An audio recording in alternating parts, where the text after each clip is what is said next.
You know just what you do to me.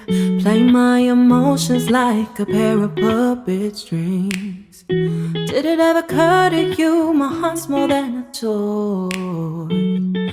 Please go easy on me, babe. Send message after message. नमस्कार मित्रांनो, welcome to भटकंती travel vlogs. तर आज गावी आलो आहे आम्ही मालगावला. तर आमची इथं आवडीची माणसं पण आल्यात. विवेक, आतिश आलाय, त्यानंतर दर्शन आलाय आणि आमचा किरण्या पण आलाय.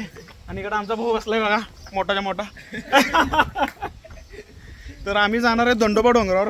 तर ट्रेकिंगसाठी ओनली वन आहे सांगलीमध्ये डेस्टिनेशन म्हटलं तर एक मस्त देवस्थान येतं तिथे, त्याची माहिती आपण तिथे गेल्यावर घेऊ. चला निघूया. बाईक घेऊन जातोय कारण ट्रेकिंगचा मार्ग आहे, तिकडे रस्ता चांगला नाही आहे. कारमध्ये परत येईल काही सांगता येत नाही कार, त्यामुळं बाईकने जाऊ. चला. ए कुणाला घेऊन चाललाय? कुणाची नाही काय विचारणार आहे? रोज नाही काय विचारणार आहे तुमची? नाही बाबा, एवढं माझा सावकर नाही आम्ही. ए बाबा, मालगावचं आहे आम्ही. दुबईचं वाटलं रे. दुबईचं शेक वाटलो आम्ही दाढी बघून. अयो बघायला लागली किराणा दुकान पार्क. कुठं आहे रे रस्ता? नक्की आहे का रस्ता? काय तुला घराला जायचं होतं म्हणून आणलायस? हा, गंडवलं नाहीस ना? नका नका, जातो. खोटं वाटत असेल मी सोडतो म्हणून.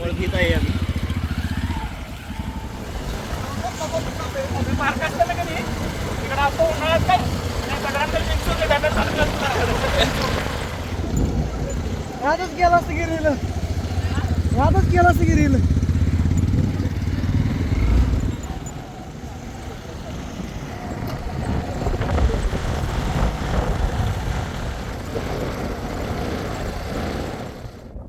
आम्ही पाणी विसरून आलो होतो. तर गुरव वस्तीतील एका व्यक्तीने आम्हाला एक तांब्या पाणी आणून दिले.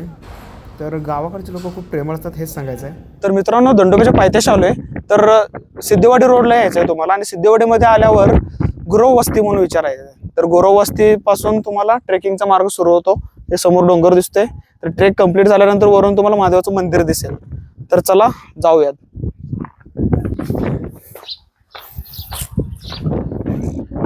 तर डोंगरावर जाण्यासाठी दोन मार्ग आहेत. हा आहे सिद्धेवाडीचा मार्ग जो ट्रेकिंगसाठी आहे. तर तुम्हाला पूर्ण वातावरणाची मजा घेत, त्यानंतर प्राणी पक्षी वगैरे बघत, फुलं बघत वगैरे जायचं असेल तर तुम्ही इकडून जाऊ शकता. इकडून वेगळीच मजा येणार आहे. आणि किंवा डायरेक्ट मेन हायवेवरून जो समृद्धीचा मार्ग झाला सोलापूर रोड, मिरज सोलापूर रोड, तिकडून जर आला तर तुम्हाला खरशिंग फाटा लागेल. ते खरशिंग फाट्यावरनं कमान आहे दंडोबाची, तिथून डायरेक्ट तुम्ही पाक मंदिरापर्यंत जाऊ शकता. पण तिकडून एवढी मजा नाही येणार जितकी इकडून येणार आहे. फक्त इकडे येण्यासाठी जो रस्ता आहे तो खूप खराब आहे. तर तुम्ही तिकडूनही डायरेक्ट मंदिराजवळ जाऊ शकता. आ जाओ. मी नेहमीप्रमाणे पाणी विसरून आलो यावेळी पण. तर इथं गावकरी होते तर त्यांच्याकडून एक तांब्या पाणी घेऊन पिऊन घेतले. तर वर जायपर्यंत एनर्जी येईलच. किरणने नशिबाने एक बाटली आणलेली आहे. एकच पोरगा छान आहे आमच्यात.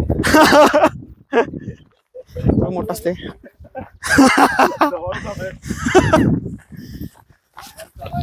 गॉगल काढतो मला काय दिसे ना. मित्रांनो, तिकडं पायवाट दिसत होती पण आमच्या आतिश शेटांनी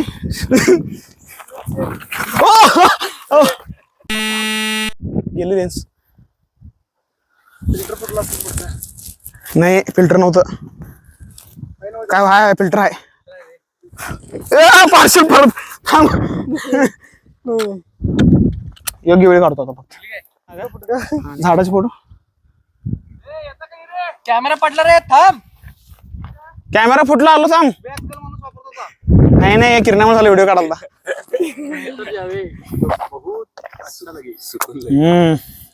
ज्यादा खोट भी नाही मारणे का, पोट दुखत आहे. तर दंडोबावर जाण्यासाठी मेनली दोन मार्ग आहेत. एक ट्रेकिंगचा मार्ग आणि दुसरा तुम्ही भोशावरून डायरेक्टली तुमची गाडी जाते. खरशिंग फाट्यावरून कमान दिसते दंडोबाची, तिथून तुम्हाला आत यावे लागेल आणि गाडी डायरेक्ट मंदिरासमोर येऊन थांबेल तुमची. त्या केसमध्ये तुम्हाला ट्रेकिंग करावी लागणार आहे. जर तुम्हाला ट्रेकिंगची आवड असेल तर तुम्हाला मालगावमधून मिरज मालगाव रोडला निघायचं. त्यानंतर गुंडेवाडी म्हणून गाव लागेल मालगाव नंतर. तर त्या गुंडेवाडी गावात तुम्हाला एक लेफ्ट साईड टर्न घ्यावं लागेल आणि त्या टर्न सरळ गेल्यानंतर तुम्हाला दंडोबाच्या पायथ्याशी पोहोचू शकता तुम्ही.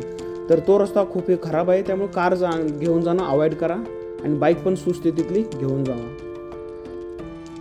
आणि जर तुम्हाला बाईक वगैरेही नसेल तर तुम्हाला काय करावं लागेल, आधी मिरजमध्ये या. तर मिरज बस स्टँडवरून तुम्ही भोशाची बस पकडा आणि त्यानंतर खरशिंग फाट्याचं तिकीट काढून खरशिंग फाट्याला उतरा. तिथून तुम्ही दंडोबाला जाऊ शकता. जर तुम्ही पुण्यावरून येत असाल तर काय करा, पुण्यावरून सांगलीची बस पकडायची किंवा ट्रेननं या. सांगलीवरून मिरज बस स्टँडला यायचं आहे. तिथून तुम्ही खरशिंग फाट्याला उतरा आणि तिथून तुम्हाला दंडोबा डोंगरावर चालत जाता येईल. ट्रेकिंग करून वर आल्यानंतर मंदिराकडे जाताना मध्ये एक जैन बस्ती लागते. तर जे मंदिर बघण्यासाठी येतात ते ह्या एरियामध्ये येत नाही, त्यामुळे त्यांना ते पाहायला भेटत नाही. पण आम्ही ट्रेकिंग करून आल्यामुळे आम्हाला ही मंदिर बस्ती लागते. तर इथं तुम्हाला काही छोटी मंदिरं दिसतील. तर जैन तीर्थंकरही दिसतील, तर तुम्ही त्यांचं दर्शन घेऊ शकता. त्यानंतर काही विश्रामगृह इथे दिलेले दिसत आहेत. तर पूर्वी जे भक्त वगैरे यायचे इथं तर त्यांच्यासाठी हे बनवलेलं असावं असं भासत आहे. तर विश्रामगृह भरपूर आहेत. त्यानंतर ध्यान करण्यासाठी रूम्स पण इथं भरपूर बघायला मिळतात. दंडोबाला येणाऱ्यांपैकी ऑलमोस्ट 70% लोक हे मिस करून जातात हे प्लेस. तर मंदिरापासून एक 100-200 मीटरवरच आहे. तर तुम्ही जरूर या, कोणाला विचारा आजूबाजूला पंडितांना वगैरे तिथल्या की कुठे आहे जैन मंदिर म्हणून, तर तुम्हाला हे पाहायला भेटेल. आणि इथून व्ह्यू पण खूप सुंदर दिसतो. त्यानंतर काही विश्रामगृह इथे दिलेले दिसत आहेत. तर पूर्वी जे भक्त वगैरे यायचे इथं तर त्यांच्यासाठी हे बनवलेलं असावं असं भासत आहे. तर विश्रामगृह भरपूर आहेत. त्यानंतर ध्यान करण्यासाठी रूम्स पण इथं भरपूर बघायला मिळतात.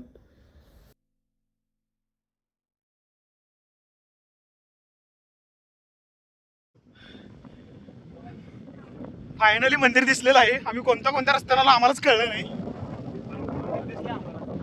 तुम्ही कसं आला तरी मंदिराजवळ पोहोचता आणि ते इंटरनेट वगैरे सगळं असतं, त्यामुळे मॅपवर अंदाज लावू शकता. त्यामुळे एवढा काही इश्यू नाहीये.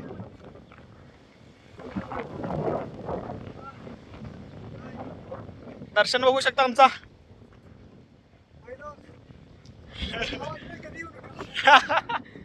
इझिली गाडी भोशावरून डायरेक्ट वर येते. तिकडून येणार असलं तर या. जर तुम्हाला ट्रेकिंगचा कंटाळा असेल तर मजा करत यायचं असलं तर इकडे येऊ शकता. मग मस्त डबा एखादा घेऊन यायचा, पाणी घेऊन यायचं, मध्ये कुठेतरी जेवण करायचं आणि घराकडे जायचं. तर सांगली जिल्ह्यातील कवठेमहांकाळ तालुक्याच्या सीमेवर खरसिंग गावाजवळच्या 5 ग्रामपंचायतीच्या हद्दीत सुमारे 1150 हेक्टरवर पसरलेला हा एक डोंगर आहे.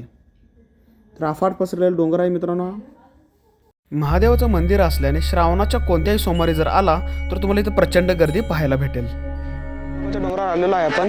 तर सांगली जिल्ह्याच्या कवठेमहांकाळ तालुक्यातील खरशिंग फाटा म्हणून आहे. तर तिथं तुम्हाला कमान दिसेल दंडोबा डोंगराचे. तर त्या कमानीतून तुम्ही सरळ आला तर तुम्ही बाईकने किंवा कारने डायरेक्टली वरपर्यंत येऊ शकता. दुसरा एक मार्ग आहे तो ट्रेकिंगचा मार्ग आहे. तो ट्रेकिंगचा मार्ग हे सिद्धेवाडी गावाकडून आहे. तो गुरव वस्ती म्हणून ती वस्ती आहे. तर तिथून तुम्ही ट्रेकिंग करू शकता. तर 30 ते 40 मिनिटं ट्रेकिंगला लागतात. तर चला मंदिराची माहिती पाहू.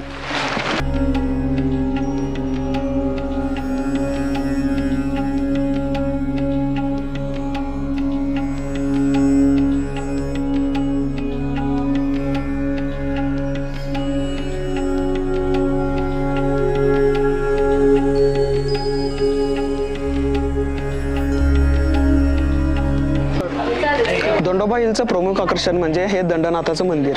तर दंडनाथाच्या मंदिरामुळे या डोंगराचं नाव दंडोबा असं पडलेलं आहे. तर इथं आत एक महादेवाची मूर्ती आहे, ती जाऊन पाहू.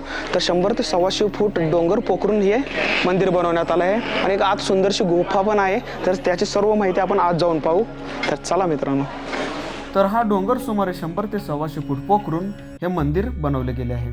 या प्राचीन मंदिरामध्ये प्रवेश केल्यानंतर गुहेमध्ये नागाच्या वेटोळ्यात दंडनाथाची मूर्ती आहे. पिंडीला प्रदक्षिणा घालण्यासाठी प्राचीन गुहासुद्धा आहे, जी खूप मोठी आणि सुरेख पद्धतीने बनवली गेली आहे. येथे पुरातन काळातील चित्रेही होती, ती कालांतराने पुसट झाली आहेत. मंदिरामध्ये प्रवेश केल्या तुम्हाला एक पाषाण दिसेल. तर त्या पाषाणावर 2 मूर्त्या दिसतील. तर काही लोकांची गैरसमजूत होती की विठ्ठल रुक्मिणी आहेत. तर ते विठ्ठल रुक्मिणी नसून पुरातन काळामध्ये देवाची जी पूजा करायचे ते गुरव कपल आहे. तर त्या गुरव दाम्पत्यच त्या मंदिराची पूजा करायचे, त्यामुळे त्यांच्या छोट्याशा कोरलेल्या मूर्त्या तिथे ठेवलेल्या आहेत. प्रवेश केल्या उजव्या साईडला बघितलं तर तुम्हाला कालभैरवाची मूर्ती आणि नागदेवाची मूर्ती दिसेल. मंदिराच्या चौकटीच्या उजव्या बाजूला दुर्गा माता आणि डाव्या बाजूला श्री विष्णू बालाजीची मूर्ती तुम्हाला पाहायला भेटेल. मंदिराच्या गाभाऱ्यामध्ये पाहाल तर सुंदर अशी महादेवाची पिंड तुम्हाला पाहायला भेटेल. तर पिंडीला किती छान सजवलं बघू शकता. तर अपराजिता किंवा निळकंठ नावाची फुलं आहेत, ती महादेवाला खूप आवडतात. तसंच विष्णूला सुद्धा ती वाहिली जातात. तर त्या फुलांनी पिंडीला सजवलं गेलेलं आहे. तर किती सुंदर दिसते ते पाहू शकता तुम्ही. पिंडीच्या डाव्या साईडला तुम्हाला डमरू माउंट असलेले त्रिशूल पाहायला भेटेल. तसेच जिथे नंदी उभा आहे तिथे एक त्रिशूल आहे, त्याच्यावर रुद्राक्षाच्या माळा आहेत. ते इतकं सुंदर दिसतं तर मन भारावून जातं. तर मंदिराच्या समोर महादेवाची पिंड म्हटलं की नंदी तर आलाच, तर सुंदर असा नंदी तुम्हाला पाहायला भेटेल. तर मंदिराला प्रदक्षिणा घालायची असेल तर त्याच्या मागे खूप मोठी अशी गुहा दिलेली आहे, तर त्यातून तुम्हाला प्रदक्षिणा घालावी लागते. कैलास राणा शिवचंद्रमोळी फणींद्रन माथा मुक्टी झाळी कारिण्य सिंधू भवदुखारी तुजविने शंभू मजकोन तारी. तर महादेवाचं दर्शन झालेलं आहे. तर आपण त्याच्याच वर एका मनोऱ्याजवळ आलेलो आहे. तर पुजाऱ्यांचं म्हणणं आहे की हे मंदिराचं शिखर आहे. तर ड्रोन व्ह्यूमध्ये बघितला तर तुम्हाला 100% वाटेल की हे मंदिराचंच शिखर आहे. तर याची माहिती आपण आता पाहूयात. तर मित्रांनो, टॉवरवर आलो आम्ही. तर याला हे मंदिराचं शिखर आहे असंही म्हणतात. तर इथं व्ह्यू बघू शकता, एकदम 360 व्ह्यू आहे. आजूबाजूचा 60 ते 70 किलोमीटरचा घेरा इथून दिसतो. डोंगरावर सुमारे 300 वर्षापूर्वीचं शिखर आजही सुस्थितीत इतिहासाचा साक्षीदार म्हणून उभा आहे. डोंगर माथ्यावरचे शिखर आश्चर्यकारक आहे. पुजारी आणि देवस्थानाच्या मते हे शिखर म्हणजेच मंदिराचं कळसच आहे. हे शिखर 5 मजले असून सर्वात वरचा भाग आहे तिथे 4 ते 5 माणसं उभी राहू शकतात.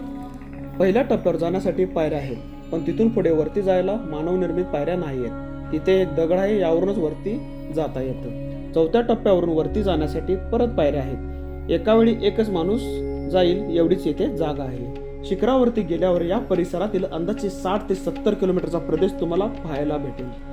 स्थानिक लोकांच्या मते जर वातावरण चांगलं असेल तर इथून तुम्हाला विजापूरचा गोल घुमटही पाहायला भेटेल. दंडोबा हे डोंगरावर असलेले देवस्थान असून इथे कोणताही किल्ला नाहीये. भारतीय स्वातंत्र्य चळवळीत भूमिगत क्रांतिकारकांचे नेते रत्नाप्पा कुंभार यांचे या ठिकाणी गुप्त वास्तव्य होते असे म्हणले जाते. दंडोबा डोंगरावर किल्ला नसल्याने येथील शिखराचं बांधकाम नेमकं कोणत्या हेतूने आणि कोणाच्या काळात झाले याचे संदर्भ कुठेही उपलब्ध नाही. छत्रपती शिवाजी महाराजांच्या काळातलं नसावं, कारण बांधकाम शैली पाहून हे लक्षात येतं. तसंच हा भाग जास्त काळ आदिलशहाच्या राज्यात होता. शिवछत्रपतींनी हे बांधलं असतं तर इथं एक छोटासा का होईना किल्ला असताच. सह्याद्रीच्या पोटात काय काय दडलं आहे हे एक अजब रहस्यच आहे. याचा एक नमुना म्हणजे दंडोबाचं डोंगर. पुणे मुंबईचे ट्रेकर्स इकडे खूप कमी येतात. तसेच अभ्यासापासूनही वंचित राहिलेला हा प्रदेश आहे. नक्कीच कोणता ना कोणता रहस्य आणि इतिहास या शिखरामध्ये लपलेला आहे. हे शोधणं खूप महत्त्वाचे आहे. तर दंडोबा सांगलीत असल्यामुळे मी हा व्हिडिओ मराठीत बनवला, कारण गावाचा टच होता तर तिकडची भाषा झालीच पाहिजे. तर आतापर्यंतचे व्हिडिओ हिंदीमध्ये होते, पण हा व्हिडिओ मी मराठी चूज केला. तर मित्रांनो, तुम्हाला हा व्हिडिओ नक्की आवडला असणार आहे मला माहिती आहे. जर आवडला असेल तर कॉमेंटमध्ये सांगा, व्हिडिओला लाईकही करा आणि जाता जाता सबस्क्राईब करायलाही विसरू नका. तर भेटूया नेक्स्ट व्हिडिओमध्ये. See you, bye. हर हर महादेव.